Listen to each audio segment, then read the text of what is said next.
Price the lord. Hallelujah. പ്രിയപ്പെട്ടവരെ, ഇന്ന് നിങ്ങളുമായിട്ട് പങ്കുവയ്ക്കാൻ പോകുന്ന വിഷയം നിങ്ങളുടെ ആത്മീയ ജീവിതത്തിലും ഭൗതിക ജീവിതത്തിലും വളരെ പ്രാധാന്യമേറിയ ഒന്നാണ്. അതുകൊണ്ട് ദയവ് ചെയ്ത് സ്കിപ്പ് ചെയ്ത് പോകരുതെന്നാണ് എന്റെ ഒരു അഭ്യർത്ഥന. ഒരു 10 മിനിറ്റ് ഈ വീഡിയോയ്ക്ക് മുമ്പിൽ ചെലവഴിക്കാൻ സാധിച്ചാൽ, ഇനി ഒരുപക്ഷെ നിങ്ങൾ എന്തെങ്കിലും ജോലി ചെയ്യുകയാണെങ്കിൽ ഇതവിടെ പ്ലേ ചെയ്ത് വെച്ച് ഇതൊന്ന് കേൾക്കാൻ സാധിച്ചാൽ നിങ്ങളുടെ ജീവിതത്തിൽ ഒരു വലിയൊരു ആത്മീയ പുരോഗതിക്ക്, ഭൗതിക പുരോഗതിക്ക് ഈ ഒരു ടോക്ക് കാരണമായി തീരുമെന്ന് ഞാൻ പ്രത്യാശിക്കുന്നു. Praise the lord. ഹല്ലേലൂയ. പ്രിയപ്പെട്ടവരെ, ഈ നാളുകളിലൊക്കെ പലപ്പോഴും പലരും വിളിച്ച് അവരുടെ സാമ്പത്തിക പ്രതിസന്ധിയുടെ പ്രശ്നങ്ങൾ പങ്കുവെക്കുമ്പോൾ പ്രാർത്ഥിക്കുന്ന സമയത്ത് അവർക്ക് വേണ്ടി പ്രാർത്ഥിച്ച സമയങ്ങളിൽ പരിശുദ്ധാത്മാവ് വെളിപ്പെടുത്തി തന്ന ഒരു കാര്യമുണ്ട്, ഒരു പ്രധാനപ്പെട്ട ഒരു കാര്യം. കുത്തിരിപ്പ് കടം, പൂർവികരായിട്ട് അറിഞ്ഞോ അറിയാതെയോ വരുത്തി വെച്ച സാമ്പത്തിക മേഖലയിലുള്ള ശാപബന്ധനം, തലമുറയിലേക്ക് കടന്നു വന്നിരിക്കുന്ന ആ പാപത്തിന്റെ എന്നാ പറയണ്ട കടന്നുവരവ്, പാപബന്ധനം, അതാണ് പ്രിയപ്പെട്ടവരെ കുത്തിരിപ്പ് കടം. പ്രിയപ്പെട്ടവരെ, ഇന്നും ഇപ്പം നമ്മൾ ഒരു ബിസിനസ് ചെയ്യുന്ന ഒരു വ്യക്തിയാണെങ്കിൽ, അല്ലെങ്കിൽ ഒരു സ്ഥാപനം നടത്തുന്ന ഒരു വ്യക്തിയാണെങ്കിൽ, നമ്മുടെ കീഴിൽ ഒരു തൊഴിലാളി ഉണ്ടെങ്കിൽ, നമ്മൾ ഒരുപക്ഷെ കൃഷി ചെയ്യുന്ന ഒരു വ്യക്തിയാണ് നമ്മളെങ്കിൽ, നമ്മൾ നമ്മുടെ പറമ്പിൽ, നമ്മൾ കൃഷിയിടത്തിൽ നമ്മൾ ആരെങ്കിലും ഒക്കെ വേലയ്ക്ക് കൂലിക്ക് നമ്മൾ ആളെ വിളിച്ച് ജോലി ചെയ്യിക്കുന്നുണ്ടെങ്കിൽ പലപ്പോഴും നമ്മൾ വളരെ വ്യഗ്രതയോടുകൂടി ശ്രദ്ധിക്കുന്ന ഒരു കാര്യമുണ്ട്. നമ്മൾ കൊടുക്കുന്ന കൂലിക്ക് അനുസൃതമായ ഒരു തൊഴിൽ അവൻ ചെയ്യുന്നുണ്ടോ? ഒരു തൊഴിൽ അവൻ ചെയ്യുന്നുണ്ടോ? കാരണം അത് ചെയ്യുന്നില്ലെങ്കിൽ അവിടെ നമ്മൾ കൊടുക്കുന്ന ആ കൂലി നമുക്ക് നഷ്ടമാണ്. അത് നമുക്കറിയാം. നമ്മൾ ഒക്കെ എടുക്കുന്ന ആ ജോലിയുടെ ആ ഒരു കണക്കും അളവും ഒക്കെ അനുസരിച്ച് നമ്മൾ അത് വിലയിരുത്തും. എന്നിട്ടാണ് അവന് കൂലി കൊടുക്കുന്നത്. അപ്പം അവന്റെ ജോലി മോശമാണെങ്കിൽ, അവന്റെ പണി മോശമാണെങ്കിൽ ചിലപ്പോൾ നമ്മൾ എന്ത് ചെയ്യും? അവന് പൈസ കുറച്ച് കൊടുക്കാനായിട്ട് നമ്മൾ ശ്രമിക്കും. എന്നാൽ ഇതിൽ നിന്നെല്ലാം വ്യത്യസ്തമായിട്ട് ഇതിൽ തന്നെ വേറെ ചില വിഷയങ്ങളുണ്ട്. എന്താണെന്നറിയാവോ?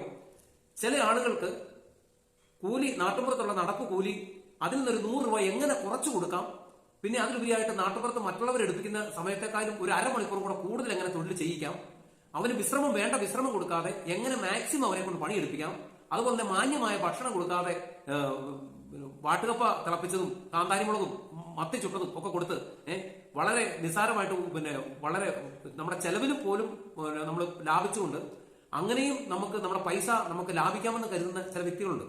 ഇത് സത്യത്തിൽ ഇന്ന് ഇതിനൊക്കെ കുറെ മാറ്റമുണ്ട്. എന്നാൽ ഇന്നും മാറ്റം വരാതെ ഇതേ അവസ്ഥയിൽ തന്നെ തുടരുന്ന ചില വ്യക്തികളുണ്ട്.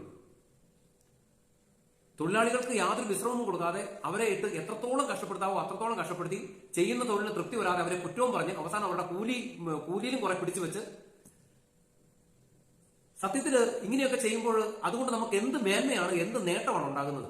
അവനങ്ങ് പോയി കഴിഞ്ഞിട്ട് നമ്മുടെ കുടുംബത്തിൽ ആർക്കെങ്കിലും ഒരു അസുഖം വന്നിട്ട് അതിന്റെ 10 ഇരട്ടി കൊണ്ട് ഹോസ്പിറ്റലിൽ ചെലവാക്കി കഴിഞ്ഞാൽ അതുകൊണ്ട് നമുക്ക് എന്തെങ്കിലും ഗുണം ഉണ്ടാവുമോ? അവന്റെ കണ്ണുനീര് ശാപവും നമ്മുടെ ഭവനത്തിൽ വീഴ്ത്തിയിട്ട് അവന് അർഹതപ്പെട്ടത് കൊടുക്കാതെ അവൻ അനുഭവിക്കേണ്ട, അവന്റെ കുടുംബത്ത് അനുഭവിക്കേണ്ട പൈസ നമ്മളത് പിടിച്ചു വെച്ചിട്ട് അത് നമ്മുടെ കയ്യിൽ നിന്ന് മറ്റൊരു വിധത്തിൽ നഷ്ടപ്പെട്ടു പോയിട്ട് വല്ല കാര്യമുണ്ടോ? ഇപ്പൊ ചിലരെ സംബന്ധിച്ച് ഇതൊരു സന്തോഷമാണ്. ഇങ്ങനെ ചെയ്യുന്ന ഒരു പ്രവൃത്തി എന്ന് പറയുന്നത് അതൊരു സന്തോഷമാണ്. പണ്ട് ഈ കോട്ടയത്തിനും പാലായിൽ നിന്നൊക്കെ ഈ മലബാറിലേക്കൊക്കെ കുടിയേറി കാലഘട്ടത്തില് ഇതുപോലെ അന്നത്തെ അച്ചായന്മാര്, നല്ല മതിമിടുക്കന്മാരായ അച്ചായന്മാര്, സാമർത്ഥ്യക്കാരായ അച്ചായന്മാര് ഇഷ്ടംപോലെ സ്ഥലമൊക്കെ ചുടുവരയ്ക്കൊക്കെ കിട്ടിയതൊക്കെ മേടിച്ചിട്ടിട്ട് ഇതുപോലെ തന്നെ പണിക്കാരെ പറമ്പത്ത് പണിക്ക് പിടിച്ചിട്ട് അവരെ ഒരു 1.5 കയറി കൊണ്ടുവരാൻ 2.5 ആയാലും കയറ്റി വിടുകയില്ല. അവർ എത്രത്തോളം കുറഞ്ഞ കൂലി കൊടുക്കാൻ പറ്റുമോ അത് കൊടുത്തു വിടും. അതുപോലെ ഭക്ഷണം മാന്യമായിട്ട് കൊടുക്കുക. ഇങ്ങനെ 10 പൈസ പോലും മര്യാദയ്ക്ക് ചെലവഴിക്കേണ്ടിടത്ത് ചെലവഴിക്കാതെ ഇങ്ങനെ പിശുക്കി ലുപ്തിച്ചും ഒക്കെ ഉണ്ടാക്കിയിട്ട് എന്ത് സംഭവിച്ചെന്നറിയാവോ? അവരുടെ മക്കളും അവരുടെ കൊച്ചുമക്കളും ഒക്കെ ആയ ഒരു കാലഘട്ടം വന്നപ്പോഴത്തേക്കിന് ഇത് മുഴുവൻ അവർ അടിച്ചു പൊളിച്ച് ദൂർത്തടിച്ച് തിന്നു സുഖിച്ച് മദ്യപിച്ച് മറ്റു പലതരത്തിലും അനാവശ്യമായിട്ട് ആവശ്യത്തിലുപരിയായിട്ടൊക്കെ ചെലവഴിച്ച് മൊത്തം കുടുംബം കുളം തോണ്ടുന്ന ഒരവസ്ഥ, കുളം തോണ്ടിയ ഒരവസ്ഥ ഇന്ന് അതിനുശേഷം ഞാൻ കാണാനായിട്ട് ഇടവന്നിട്ടുണ്ട്. പറഞ്ഞു മനസ്സിലായോ? പ്രിയപ്പെട്ടവരെ, ഇന്ന് നിരവധി വ്യക്തികൾ ഇതുപോലെ തന്നെ അവരുടെ കുടുംബത്തിലുള്ള അവരുടെ ജീവിതത്തിലുള്ള സാമ്പത്തിക പ്രതിസന്ധി മാറാൻ വേണ്ടി പ്രാർത്ഥിക്കുമ്പോൾ ഇതുപോലെ പൂർവികർ ചെയ്തു വെച്ച ആ പാപം, ആ ഉത്തിരിപ്പുകടം, അത് അവരുടെ കുടുംബത്തിൽ ഇങ്ങനെ ശാപമായിട്ട് നിൽക്കുകയാണ്. അതിന് ഇനി ആ ശാപം വിട്ടുപോകണമെങ്കിൽ എന്ത് ചെയ്യണം? ആ ശാപം വിട്ടുപോകണമെങ്കിൽ അതായത് എന്നാ പറയട്ടെ, എങ്ങോട്ട് തിരിഞ്ഞാലും ഒരു ജോലി കിട്ടാൻ സാധ്യതയുള്ള മേഖലയിൽ പോലും ഒരു ജോലി കിട്ടാതെ, എന്നാ പറയട്ടെ, ഒരു ബിസിനസ് ചെയ്താലും എന്ത് ചെയ്താലും സക്സസ് ആകാൻ പറ്റാതെ, ഒരിടത്തും വിജയിക്കാൻ പറ്റാതെ ഇന്നത്തെ തലമുറയിലുള്ളവർ നരകിക്കുമ്പോൾ ഇതിന്റെയൊക്കെ പിന്നില് ഒത്തിരി സന്തോഷം. ഇത് പണിക്കാരെ, അതായത് തൊഴിലാളികളെ, കൂടെ കീഴിൽ ജോലി ചെയ്യുന്നവരെ, അല്ലെങ്കിൽ സ്വന്തം പറമ്പത്ത് പണിയെടുക്കാൻ പറ്റുന്ന, അല്ലെങ്കിൽ വീട് പണിയാൻ വന്നവനെ അവൻ അർഹതപ്പെട്ടത് കൊടുത്തു വിടാതെ അവനെ ഇട്ട് കരയിച്ച് അവന്റെ കണ്ണുനീര് അവന്റെ ഈ വീട്ടുപറമ്പിൽ വീട്ടുമുറ്റത്ത് വീഴ്ത്തിയിട്ട് വിട്ട പൂർവികരൊക്കെ ഉണ്ട്. അവര് ഇന്ന് ഇതുവല്ലോ അറിയുന്നുണ്ടോ? അവർ സത്യത്തില് അവർ ഇത് കാണുന്നുണ്ടെങ്കിൽ അവർ ഇന്ന് എന്തുമാത്രം വേദനിക്കുന്നുണ്ടാവും. തങ്ങൾ ചെയ്തു പോയ പാപത്തിന്റെ അവസ്ഥ ഓർത്ത് എന്തുമാത്രം വേദനിക്കുന്നുണ്ടാവും. അതുപോലെ ചിലരിങ്ങനെ നാട്ടുപുറത്ത് ടൗണിൽ പോയി ഒരു കുറെ സാധനം എല്ലാം മേടിച്ച് ഒരു ഓട്ടോറിക്ഷ വിളിക്കേണ്ട വന്നു. വീടിന്റെ അവിടെ എത്തി കഴിയുമ്പോൾ ഒരു 2 രൂപ പേശി അയാൾക്ക് ആ 2 രൂപ കുറച്ച്, അല്ലെങ്കിൽ ഒരു 5 രൂപ പേശിയിട്ട് കുറച്ച് കൊടുത്താലേ അവനൊന്ന് ഉറക്കം വരുള്ളൂ. അവന് എണ്ണയടിച്ച് വണ്ടിയുടെ മെയിൻ്റനൻസ് കഴിഞ്ഞ് വണ്ടിയുടെ ലോണിന്റെ ഒരു അടവും കഴിഞ്ഞ് കഴിഞ്ഞാൽ അവന് ചിലപ്പോൾ മിച്ചം കിട്ടുന്നത് ചിലപ്പോൾ 10, 250, 300 എല്ലാം കൂടി പോയി 500 രൂപയായിരിക്കും. അതുകൊണ്ട് വേണം അവന്റെ 2, 3 മക്കളും അവന്റെ ഭാര്യ മക്കളുടെ വിദ്യാഭ്യാസം ഉൾപ്പെടെയുള്ള കാര്യങ്ങളെല്ലാം നടത്താൻ. അതിൽ നിന്ന് ഒരു 5 രൂപ വില പേശി അവനോട് പിടിച്ച് വെച്ചിട്ട് ചിലപ്പോൾ അവൻ ഇനി നാളെ വിളിക്കണമല്ലോ നോക്കിട്ട് അവൻ ചിലപ്പോൾ ഒന്നും മിണ്ടാതെ പോകും. പക്ഷെ എന്നാലും അവന്റെ മനസ്സിലുണ്ടാ സങ്കടം. ഇങ്ങനെ ഈ 5 രൂപയും കൂടെ നിന്റെ വീട്ടിൽ പോയിട്ട് നീ അതുകൊണ്ട് എന്താ നേടുന്നത്? നിന്റെ പൂർവികർ ചെയ്തു കൂട്ടിയ പാപവും ശാപവും അത് ഒത്തിരിക്കൂടമായിട്ട് നിന്റെ തന്നെ തലമുറയിലുണ്ട്. അത് പിന്നെയും നിന്റെ ഒരു 4 തലമുറയുടെ മുകളിലേക്കും കൂടെ വലിച്ചു വെക്കാനാണ് അതിന്റെ ഉദ്ദേശം. പ്രിയപ്പെട്ടവരെ, യൂദാസ് 30 വെള്ളി നാണയത്തിന് കർത്താവിന് ഒറ്റ കൊടുത്തു. 30 വെള്ളി നാണയത്തിന്. 30 വെള്ളി നാണയം എന്ന് പറയുമ്പോൾ ഇന്നൊരു പക്ഷേ കണക്കൂട്ട് നോക്കുവാണെങ്കിൽ ആ നാണയത്തിന്റെ വില കണക്കാക്കി നോക്കുവാണെങ്കിൽ ഏകദേശം ഒരു 5 ലക്ഷം രൂപയെങ്കിലും ഉണ്ടാവും. 5 ലക്ഷം രൂപ എന്റെ ഏകദേശം ഒരു കണക്കൂട്ടാണ് ഞാൻ പറയുന്നത്. അപ്പം നിസ്സാര പൈസക്കല്ല ഈ ശരിക്കും പറഞ്ഞ യൂദാസ് കർത്താവിന് ഒറ്റി കൊടുത്തത്. ഇന്നത്തെ കണക്ക് പറയുകയാണെങ്കിൽ നല്ലൊരു തുകയുണ്ടത്. എന്നാൽ പ്രിയപ്പെട്ടവരെ, നമ്മൾ കർത്താവിന് ഒറ്റി കൊടുക്കുന്നത് ഇതുപോലെ ഒരു 5 രൂപയ്ക്ക് വേണ്ടിയും, അല്ലെങ്കിൽ ഒരു കടയിൽ നിന്ന് സാധനം മേടിക്കുമ്പോൾ എന്നാ പറയട്ടെ, ഒരു 10 രൂപയ്ക്കും അല്ലെങ്കിൽ ഒരു 50 രൂപയ്ക്കും, അതുപോലെ തന്നെ നമ്മുടെ സ്വന്തം വീട്ടിലോ പറമ്പിലോ അല്ലെങ്കിൽ സ്ഥാപനത്തിലോ ജോലി ചെയ്യുന്നവന് അർഹതപ്പെട്ട തൊഴിൽ കൂലി കൊടുക്കാതെ അവനിൽ നിന്ന് പിടിച്ചു വെച്ച് അവന് ഏതെങ്കിലും തട്ടിപ്പിലോ അല്ലെങ്കിൽ എന്തെങ്കിലും കാരണം പറഞ്ഞ് അവനെ പറഞ്ഞു വിട്ടിച്ച് അവന് ആ ഒരു മാസത്തെ ശമ്പളം തീർത്തു കൊടുക്കാതെ അതിൽ നിന്നും കുറച്ച് പിടിച്ചു വെച്ച് ഇങ്ങനെയൊക്കെ ലാഭിക്കുമ്പോൾ നമ്മൾ കർത്താവിനിടുന്ന വില എത്രയെന്നറിയാവും? നമ്മൾ വിശ്വസിക്കുന്ന, നമ്മളെ ആരാധിക്കുന്ന, നമ്മളെ രക്ഷിച്ച നമ്മളെ പൊന്നുതമ്പുരാൻ നമ്മൾ ഇടുന്ന വില എന്ന് പറയുന്നത് ആ തുകയാണ്. ചിലപ്പോൾ അതൊരു 500 രൂപയായിരിക്കും, ചിലപ്പോൾ ഒരു 1000 രൂപയായിരിക്കാം, ചിലപ്പോൾ ഒരു 50 രൂപയായിരിക്കും. എനിക്ക് നിങ്ങളോട് പറയാനുള്ളത്, പണിക്കാരൻ അവൻ വന്നു, അവന്റെ ജോലി ശരിയല്ലെങ്കിൽ, അവൻ അന്നെടുക്കുന്ന പണി നിനക്ക് തൃപ്തികരമല്ലെങ്കിൽ അവൻ അർഹതപ്പെട്ടത് എത്രയാണോ അത് നീ കൃത്യം കൊടുത്തേക്കുക. മനസ്സിലായോ? അത് കൃത്യം കൊണ്ട് കൊടുക്കുക. എന്നിട്ട് നാളെ നീ അവനെ വിളിക്കണ്ട. അവൻ നീ ആഗ്രഹിക്കുന്ന അല്ലെങ്കിൽ നീ ഉദ്ദേശിക്കുന്ന വിധത്തിലുള്ള ഒരു എന്നാ പറയുക സർവീസ് അല്ലെങ്കിൽ ഒരു പണി അവന് ചെയ്യാൻ പറ്റുന്നില്ല എന്നുണ്ടെങ്കിൽ അവനെ നീ നാളെ വിളിക്കണ്ട. അതുപോലെ നീ ഒരു ഓട്ടോറിക്ഷ വിളിച്ചു, ആ ഓട്ടോറിക്ഷക്കാരൻ നിന്നോട് അല്ലെങ്കിൽ ഒരു ടാക്സി വിളിച്ചു, അവൻ നിന്നോട് പൈസ മേടിച്ചത് കൂടുതലാണ് നിനക്ക് തോന്നുന്നുണ്ടെങ്കിൽ നാളെ നീ അവനെ വിളിക്കണ്ട. പക്ഷെ നീ എന്ത് ചെയ്യണം? അന്ന് അവന് കൊടുക്കാനുള്ളത് നീ കൃത്യമായിട്ട് കൊടുക്കുക. പ്രിയപ്പെട്ടവരെ, നമ്മുടെ ജീവിതത്തിൽ കൃപയുടെ കരക്കൻ കീഴിൽ നിന്നാൽ മാത്രമേ നമ്മൾ എത്ര സമ്പാദിച്ചാൽ നമ്മൾ അനുഭവിക്കുകയുള്ളൂ. മനസ്സിലായോ? അതല്ലാതെ ഈ 5, 10, 50, 100, 500 ഒക്കെ ആയിട്ട് ഇങ്ങനെയൊക്കെ ആയിട്ട് പിടിച്ചു പറിച്ചൊക്കെ ആയിട്ട് തുരുക്കുട്ടി വെച്ചാലൊന്നും നമ്മുടെ തലമുറയോ അതുകൊണ്ട് അനുഭവിക്കുക എന്ന് മാത്രമല്ല അനുഗ്രഹം പ്രാപിക്കത്തില്ല. അതിലുപരിയായിട്ട് നമ്മുടെ വരും തലമുറകളിലേക്ക് ശാപമാണ് മേടിച്ചു വെക്കുന്നത്. നമ്മുടെ പരമ്പരയിലുള്ള വരും തലമുറയിലുള്ള കുഞ്ഞുങ്ങൾ അവർ കിടന്ന് കണ്ണീർ ഒഴുക്കുന്നത്, കിടന്ന് പെടാലടിക്കുന്നത് നമ്മൾ ശുദ്ധീകരണ സ്ഥലത്ത് കിടന്ന് കാണേണ്ട അവസ്ഥ വരും. പ്രിയപ്പെട്ടവരെ, ഹെഗായി പ്രവാചകന്റെ പുസ്തകം നിങ്ങളിത് വായിച്ചു കേൾക്കുമ്പോൾ നിങ്ങൾ വിചാരിക്കും ഇങ്ങനെയൊക്കെ ഒരു വചനഭാഗമൊക്കെ ഉണ്ടോ നിങ്ങൾ വിചാരിക്കും. ഞാനത് വായിച്ചു കേൾക്കാം. ഹെഗായി പ്രവാചകന്റെ പുസ്തകം 1-ാം അധ്യായം 5, 6 വാക്യങ്ങൾ. അതുകൊണ്ട് സൈന്യങ്ങളുടെ കർത്താവ് അരുളി ചെയ്യുന്നു, നിങ്ങളുടെ സ്ഥിതിയെപ്പറ്റി നിങ്ങൾ ചിന്തിക്കുവിൻ. നിങ്ങൾ ഏറെ വിതച്ചു, കുറച്ചു കൊയ്തു. നിങ്ങൾ ഭക്ഷിക്കുന്നു, ഒരിക്കലും തൃപ്തരാകുന്നില്ല. നിങ്ങൾ പാനം ചെയ്യുന്നു, തൃപ്തി വരുന്നില്ല.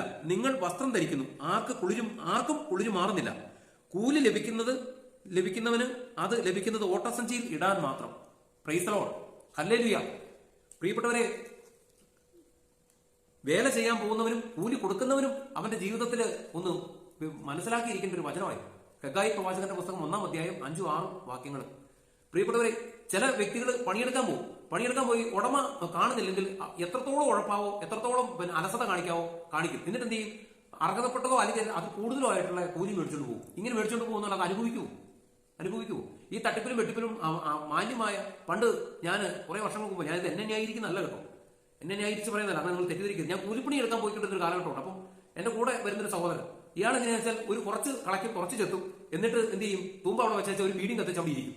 അപ്പൊ എനിക്ക് ഈ വീഡിയോ പരിപാടി ഇല്ലാത്തതുകൊണ്ട് ഞാൻ അന്നേരം ചെയ്യും. ഇയാൾക്ക് അന്നേരം എന്നോട് ദേഷ്യം. ഒരു ഉദാഹരണം പറഞ്ഞത് കേട്ടോ.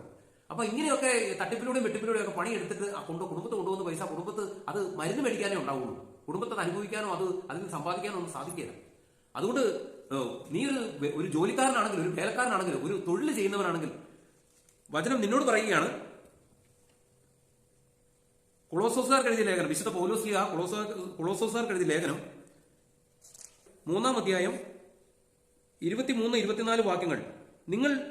നിങ്ങളുടെ ജോലി എന്തു തന്നെ ആയിരുന്നാലും മനുഷ്യനെയല്ല ദൈവത്തെ സേവിക്കുന്നത് പോലെ ഹൃദയപരമാർത്ഥതയോടെ ചെയ്യുവിൻ. നിങ്ങൾക്ക് പ്രതിഫലമായി കർത്താവിൽ നിന്ന് അവകാശം ലഭിക്കുമെന്ന് അറിഞ്ഞുകൊള്ളുവിൻ. കർത്താവായ യേശുക്രിസ്തുവിനെ തന്നെയാണല്ലോ നിങ്ങൾ ശുശ്രൂഷിക്കുന്നത്.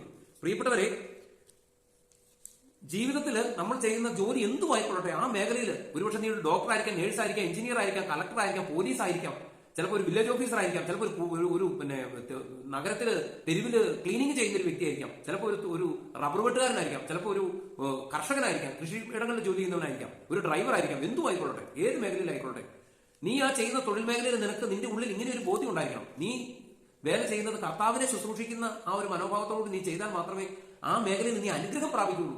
ചില വ്യക്തികളുണ്ട്, വലിയ എസ്റ്റേറ്റ് 10,000, 1000 റബ്ബറൊക്കെ ഉള്ള തോട്ടത്തിൽ വെട്ടാൻ നേരത്ത് ചിലപ്പോൾ മുതലാളി ഈ മലയിൽ കൊണ്ടൊന്നും കയറി അത് പോയി നോക്കാൻ നിൽക്കത്തില്ല. ചിലപ്പോൾ ഒരു ലൈൻ തന്നെ അങ്ങ് വിട്ടുകളയും. ചിലപ്പോൾ 8, 10 റബ്ബറൊക്കെ ഇടയ്ക്കങ്ങ് വിട്ടുകളയും. മനസ്സിലായോ? എന്നിട്ട് നീ കണക്ക് കൂട്ടുമ്പോൾ അതിന്റെ എല്ലാം പൈസ കണക്ക് കൂട്ടിയും മേടിക്കും. പക്ഷെ നഷ്ടം ഇവിടെ ആർക്കാ വരുന്നത്? റബ്ബർ വെട്ടി പാലെടുത്ത് ഉറ ഒഴിച്ച് ഷീറ്റ് അടിക്കുമ്പോൾ ഷീറ്റ് എണ്ണം അങ്ങ് കുറയും, 1, 2 ആയിട്ട് അങ്ങ് കുറയും. മനസ്സിലായോ? നിനക്ക് അവിടെ നിന്റെ പണി കുറച്ച് ലാഭം കിട്ടി. പക്ഷേ ഇത് കണ്ടുകൊണ്ടിരിക്കുന്ന സർവശക്തനായ ദൈവമുണ്ട്. ആ ദൈവത്തിന്റെ കണ്ണിന്റെ മുമ്പിൽ നീ ചെയ്യുന്ന ഈ അനീതിപരമായ ഈ പ്രവൃത്തിയെ നിനക്ക് ന്യായീകരിക്കാനായിട്ട് സാധിക്കില്ല. നീ നിന്റെ ജീവിതത്തിൽ നീ ചെയ്യുന്ന ആ തൊഴിൽ മേഖല നീ ഐശ്വര്യം പ്രാപിക്കുകയില്ല. അതാ കുഴപ്പം.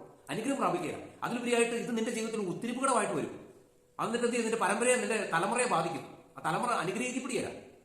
ഈ പാപത്തിന്റെ ഒരു പ്രശ്നമുണ്ട്. ഈ പാപം എന്ന് പറഞ്ഞു കഴിഞ്ഞാൽ ഈ ജീൻ കൈമാറ്റപ്പെടുന്ന പോലെ തന്നെ പാപവും അതിന്റെ ശാപങ്ങളും കൈമാറ്റം ചെയ്യപ്പെടും. അതുകൊണ്ട് പ്രിയപ്പെട്ട സഹോദരങ്ങളെ, നമ്മളെ സ്നേഹിക്കുന്ന, നമ്മൾ ആരാധിക്കുന്ന, നമുക്ക് ജീവൻ നൽകി നമ്മളെ വില കൊടുത്ത് മേടിച്ച ആ ദൈവത്തിന് നമ്മൾ ഇടുന്ന വില എത്രയാണ് നമ്മൾ ഒരിക്കൽ കൂടി ചിന്തിക്കേണ്ടിയിരിക്കുന്നു. 5 രൂപയാണോ, 10 രൂപയാണോ, 50 ആണോ, 100 ആണോ, 500 ആണോ, 1000 ആണോ, അല്ലെങ്കിൽ യൂദാസ് ചെയ്തപോലെ 5 ലക്ഷമാണോ? ഒന്ന് ചിന്തിക്കുക. ഇത് നിന്റെ ജീവിതത്തിൽ തിരിച്ചറിവിന്, നിന്റെ ജീവിതത്തിന്റെ തകർച്ചയ്ക്ക് എന്തായിരുന്നു കാരണം എന്നുള്ളത് ഉള്ള ഒരു തിരിച്ചറിവിനും കൂടിയാണ് ഈ വിഷയം ഞാൻ നിങ്ങളുടെ മുമ്പിലേക്ക് വെക്കുന്നത്. അതുകൊണ്ട് പൂർവികർ ചെയ്തു പോയിട്ടുള്ള ഇത്തരം പാപങ്ങൾക്ക് നീ വേണം പരിഹാരം ചെയ്ത് പ്രാർത്ഥിക്കാൻ. അതിനുവേണ്ടി നീ എന്ത് ചെയ്യണം? അതിനുവേണ്ടിയിട്ട് നീ ഇതുവരെ ചെയ്തിട്ട് ഇന്ന് മുതൽ നിന്റെ വരുമാനത്തിന്റെ ദശാംശം നീ കൃത്യമായിട്ട് മാറ്റി വെച്ചിട്ട് ദൈവ ശുശ്രൂഷയ്ക്കായിട്ടും അതുപോലെ പാവപ്പെട്ടവർ, അർഹതപ്പെട്ടവർക്കായിട്ട് അത് കൊടുക്കണം. എന്നിട്ട് അവർ പൂർവികർ ചെയ്തു പോയ പാപത്തിന് നീ പരിഹാരം ചെയ്യണം. അതിലൂടെ അല്ലാതെ ഈ ശാപം നിന്റെ ഈ തലമുറ വെച്ചെങ്കിലും അത് നിൽക്കുകയില്ല. അത് പിന്നെയും തുടർന്നുകൊണ്ടിരിക്കും. മനസ്സിലായോ? അതല്ലാതെ നീയും പണവേ സ്വട്ടേ എന്നൊക്കെ പറഞ്ഞുകൊണ്ട് എന്നാ പറയണ്ടേ, അതിന്റെ പുറത്ത് ജീവൻ കളയാൻ നിന്ന് കഴിഞ്ഞാൽ ഇതിങ്ങനെ ഒരു പരമ്പരയായിട്ട് ഈ ശാപം ഇങ്ങനെ തുടരും. ഇന്ന് ഈ വീഡിയോ കാണാൻ ഇടവരുന്ന എല്ലാ പ്രിയപ്പെട്ട മക്കളെയും അവരുടെ സാമ്പത്തിക മേഖലയിലുള്ള അവരിന്ന് അനുഭവിക്കുന്ന ഇതുപോലുള്ള എന്തെങ്കിലും പ്രതിസന്ധികൾ, പ്രശ്നങ്ങൾ, സാമ്പത്തിക പുരോഗതിക്ക് തടസ്സമായി നിൽക്കുന്ന എന്തെങ്കിലും പൂർവികരായിട്ട് വന്നുപോയ, ഒരുപക്ഷെ ചിലപ്പം അവരായിട്ടോ അവരുടെ കാരണവന്മാരായിട്ടോ വന്നുപോയ ആ ഉത്തിരിപ്പുകടം, ആ സാമ്പത്തിക മേഖലയുള്ള പാപ ബന്ധനങ്ങൾ നസ്രായനായ യേശുവിന്റെ നാമത്തിൽ വിട്ടുപോകട്ടെ എന്ന് പ്രാർത്ഥിക്കുക. നസ്രായനായ യേശുവിന്റെ നാമത്തിൽ. അതുകൊണ്ട് നീ നിന്റെ സ്വത്തിനും പണത്തിനും എല്ലാത്തിനും ഉപരിയായിട്ട് നീ യേശുവിന് 1ാം സ്ഥാനം കൊടുക്കുക. യേശുവിനെ നിന്റെ ഹൃദയത്തിൽ നാഥനും രക്ഷകനുമായി പ്രതിഷ്ഠിച്ച് നീ അവിടുത്തെ പൂജിക്കുക. ഈശോ മിശിഹായിക്ക് സ്തുതിയായിരിക്കട്ടെ.